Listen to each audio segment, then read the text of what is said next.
Всем привет и добро пожаловать на канал Lolix Kitchen. Новые видеорецепты выходят на канале каждую неделю, так что подписывайтесь на канал и жмите на колокольчик, так вы не пропустите новые вкусные идеи и рецепты.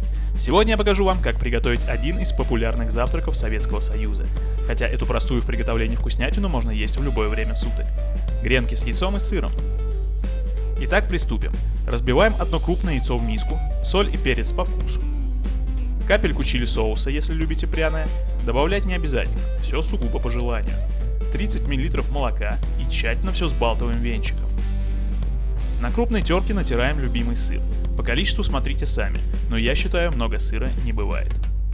Далее смазываем сковороду сливочным маслом. Пропитываем ломтик белого хлеба в яичной смеси.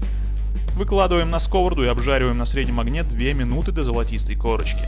Яичной смеси хватает примерно на 4 ломтика. Ориентировочно через 2 минуты переворачиваем ломтики, посыпаем тертым сыром и жарим еще около 2 минут. И гренки с яйцом и сыром готовы. Вы можете готовить их как на завтрак, так и в любое время дня, они отлично подойдут и в качестве закуски. Не забывайте ставить лайк и подписывайтесь на канал, впереди нас ждет еще много вкусных идей и рецептов. Кушать подано, приятного аппетита, всем пока!